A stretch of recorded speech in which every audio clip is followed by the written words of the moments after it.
ఇంకా కూటమి ప్రభుత్వం అధికారంలో వచ్చిన తర్వాత ఆదోనిలో ఇసుక మాఫియా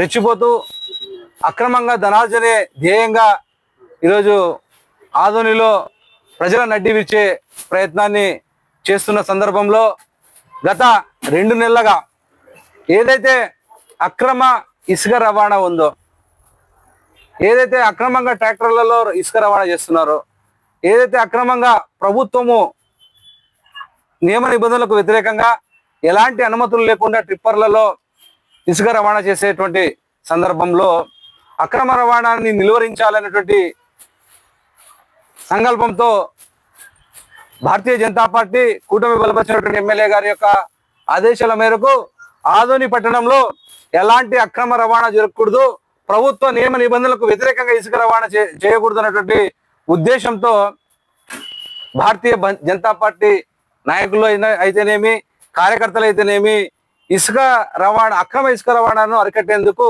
ఎప్పటికప్పుడు పనిచేస్తూ సంబంధిత అధికారుల దృష్టికి తీసుకెళ్లి అక్రమ టిప్పర్లను కావచ్చు, అక్రమంగా రవాణా చేసే ట్రాక్టర్లను కావచ్చు అధికారుల ద్వారా సీజ్ చేయించి వాళ్లకు ఫైన్ విధించేటువంటి ప్రయత్నాన్ని గత 2 నెలలుగా భారతీయ జనతా పార్టీ కార్యకర్తలు నాయకులందరూ కూడా చేసుకుంటూ వస్తున్నాం. అయితే 7వ తేదీ రాత్రిన భారతీయ జనతా పార్టీ సమావేశము జరిగి ఇంటికి వెళ్ళేటువంటి సందర్భంలో తిరుమల నగర వెంకటేశ్వర స్వామి దేవాలయం వద్ద ఎలాంటి అనుమతులు లేకుండా ఇసుక తోలుతున్నటువంటి టిప్పర్ను సంబంధిత రెవెన్యూ అధికారుల దృష్టికి వెళ్ళి ఆపి వాళ్ళ సమక్షంలోనే ఇసుక టిప్పర్ను 3 టౌన్ పోలీస్ స్టేషన్లో పెట్టడం జరిగింది. అదేవిధంగా అది ముగించుకొని మేము మళ్ళీ ఇంటికి ముందుకు వెళ్తున్నటువంటి సందర్భంలో అక్కడక్కడ 2 లారీలు పోతుంటే రెవెన్యూ అధికారుల యొక్క సమక్షంలో వాళ్ళ సమక్షంలోనే పోలీసులకు టిప్పర్లను అప్పచెప్పడం జరిగింది. అది అక్రమమా సక్రమమా అనేది మాకు తెలియదు. మాకు అది ఆ టిప్పర్లో అక్రమంగా పోతుందన్నటువంటి ఉద్దేశంతో అధికారులకు ఫిర్యాదు చేయడం జరిగింది. మేము రాతపూర్వకంగా కూడా అధికారులకు ఫిర్యాదు ఇచ్చాం. మేము ట్రాక్టర్లను ఆ రోజు టిప్పర్లను అధికారుల సమక్షంలో ఆపిన మాట వాస్తవమే, తప్పని ఎవరు చెప్పడం లేదు, మేము చేయలేదని చెప్పడం లేదు. మేము ఆపాము, వాటిని అధికారుల సమక్షంలోనే పోలీసు యంత్రాంగంకి అప్పచెప్పడం జరిగింది. దాంట్లో పోలీసుల ద్వారా రిసీవ్డ్ కాపీ కూడా తీసుకున్నాం. అది అక్రమమా సక్రమమా అది విచారణలో తేలుతుంది, మేము కాదు కదా డిసైడ్ చేసేది. అయితే నిన్న ఆ లారీ డ్రైవర్ లంకరాజు అనుకుంటా చెప్తూ నేను సాయి అక్రమంగా మేము బెదిరించి టిప్పర్ని ఆపి అని అన్నాడు. అదంతా కూడా అధికారుల సమక్షంలో అధికారులు చేసినదే. ఇప్పుడు భారతదేశ పౌరునిగా, ఆదోని పౌరునిగా అక్రమంగా రవాణా జరుగుతున్నటువంటి సందర్భంలో దాన్ని పోలీసుల దృష్టికి తీసుకెళ్ళి, లేకపోతే రెవెన్యూ యంత్రాంగం దృష్టికి తీసుకెళ్ళి వాళ్ళ ద్వారా ఆపే హక్కు ఏ పౌరునికైనా ఉంది. దాన్ని కాదడానికి ఎవరి చేత కాదు. కాబట్టి అదే పనిని మేము చేసాం. ఎమ్మెల్యే గారు దీని విషయంలో, అక్రమ రవాణా విషయంలో కావచ్చు, అవినీతి విషయంలో కావచ్చు కఠినంగా వ్యవహరిస్తున్నారు. దాన్ని మేము ఇంప్లిమెంట్ చేస్తున్నాం. ఏదైతే చట్టం ఉందో ఆ చట్టాన్ని ఇంప్లిమెంట్ చేస్తాం. ఇదే తరుణంలో గత 3 నెలలుగా సంబంధిత రెవెన్యూ అధికారుల దృష్టికి, సంబంధిత పోలీస్ శాఖ దృష్టికి, సంబంధిత మండల అధికారుల దృష్టికి కూడా అక్రమంగా ఇసుక రవాణా జరుగుతుంది. అక్రమంగా ఇసుక రవాణా చేయడం వల్ల అందాల్సినటువంటి ప్రజలకు ఇసుక నాణ్యమైన ధరకు, అంటే తక్కువ ధరకు దొరకకపోవడము. యాక్చువల్గా కూటమి ప్రభుత్వం వచ్చిన తర్వాత చంద్రబాబు నాయుడు గారి యొక్క సంకల్పం ఏది? ఇసుక ఉచితంగా ప్రజలకు అందజేయాలన్నటువంటి సంకల్పం ఉంది. అయితే ఈరోజు మనకు ఇసుక ఉచితంగా లభించాలనుకుంటే కేవలం అక్కడ మనము టన్నుకు ఇంత అమౌంట్ చెల్లించి మనము ట్రాన్స్పోర్ట్ ధరతో మనము ప్రజలకు ఇసుక అందించాలి. ఈరోజు ఆదోని పట్టణంలో 11,000, 13,000, 14,000కు ఇసుక అందేటువంటి సందర్భం ఉంది. మనం రవాణా ఖర్చు చేసుకుంటే అంతా కలుపుకుంటే 7-8 వేలకు లేకపోతే 6 వేలకు మనకు ఇసుక అందాల్సినటువంటి సందర్భం ఉంది. అయితే ఈ మాఫియాని నడుపుతున్నది ఎవరు? ఆ మాఫియాని ఆపడం కోసమే భారతీయ జనతా పార్టీ ఈ పోరాటం చేస్తుంది. ఇది ఇంతటితో ఈ రోజుతో ఆగదు. ప్రభుత్వ యంత్రాంగం మీద ఒత్తిడి చేసి, ప్రభుత్వ యంత్రాంగం మీద పని చేయించి ఇసుక రవాణాను, అక్రమ రవాణా ఏదైతే ఉందో, ఈ మాఫియా ఎవరైతే ఉన్నారో వాళ్లను నిలువరించేందుకే భారతీయ జనతా పార్టీ సైనికులందరూ కూడా పనిచేస్తూ ఉంటామని ఈ సందర్భంగా ఘంటాపథంగా నేను తెలియజేస్తున్నా. ఇందులో చెప్తూ మేము డబ్బులు వసూలు చేశాం, మేము అక్రమంగా డబ్బులు వసూలు చేశామని ఆ మీడియాలో అయితే ఆయన ఎక్కడికి చెప్పలేదు, కానీ కొంతమంది దాన్ని ప్రచారం చేశారు. బీజేపీ ఏ కార్యకర్త అయినా ₹1 తీసుకున్నారని ఇసుక మాఫియా విషయంలో నిరూపిస్తే, ఆధారాలతో నిరూపిస్తే నేను రాజకీయాన్ని ఇప్పుడు వదిలేస్తా. అంత ధైర్యం ఎవరైనా, మేము చేసే సాహసం ఒక సిద్ధాంతంలో పార్టీలో మేము అంచెలంచెలుగా ఎదుగుతూ వచ్చాం.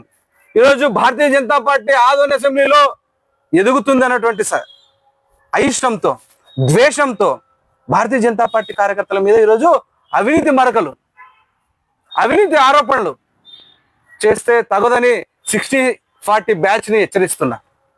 ఈరోజు దీనంతా ఈ ఇసుక మాఫియా ఏదైతే జరుగుతుందో ఆ ఇసుక మాఫియా బ్యాచ్ వెనుక కూడా ఈరోజు 60-40 బ్యాచ్ ఉండి నడుపుతుందని సందర్భంగా తెలియజేస్తున్నా. ఎవరైతే 60-40 ఏదైతే బ్యాచ్ ఉందో ఈరోజు ప్రజలకు అందాల్సినటువంటి సరసమైన ధరకు ఇసుకను అందకుండా చేస్తున్నారు. అదే ఇసుక ప్రజలకు తక్కువ ధరకు అందాలనేటువంటి సంకల్పంతో మేము చేస్తున్నాం. పోతే గత వైసీపీ పాలనలో ఇసుక దోపిడీ జరిగే విషయం మనందరికి తెలుసు.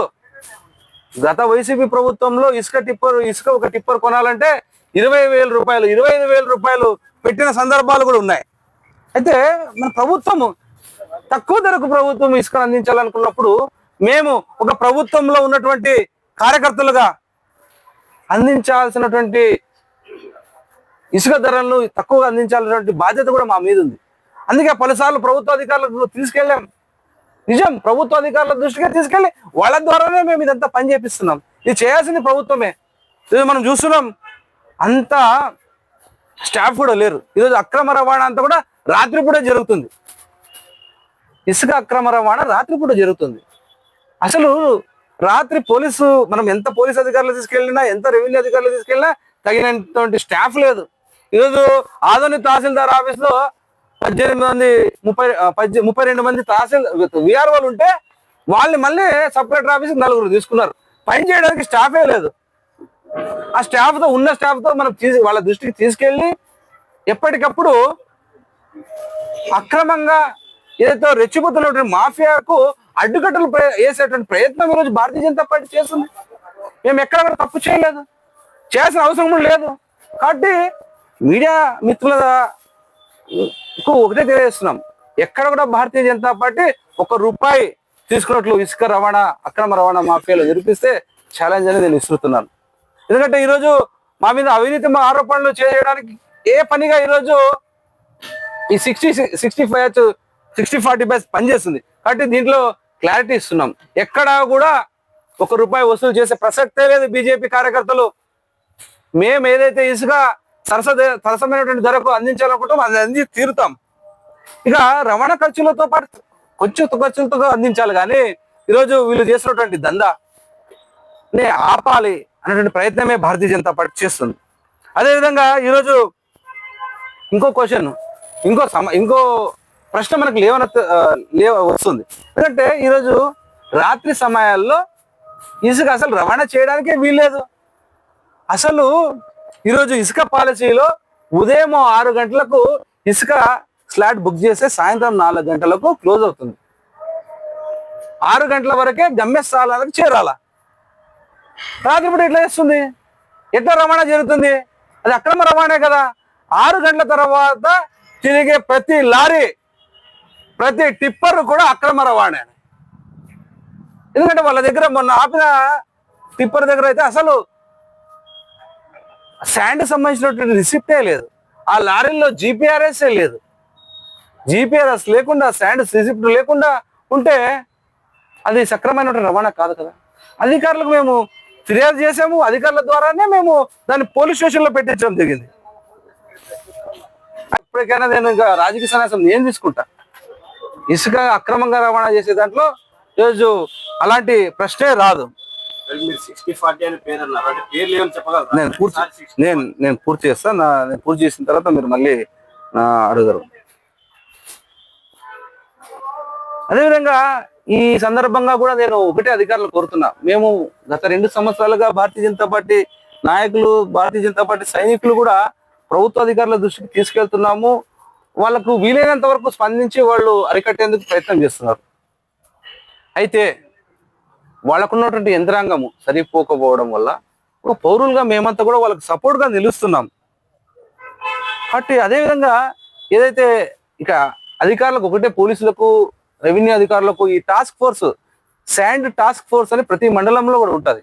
తహసీల్దారు, సంబంధించినటువంటి స్టేషన్ హౌస్ ఆఫీసర్లు, అదేవిధంగా ఆ లిమిట్స్కి వచ్చే ఎంపీడీఓలను కలిపి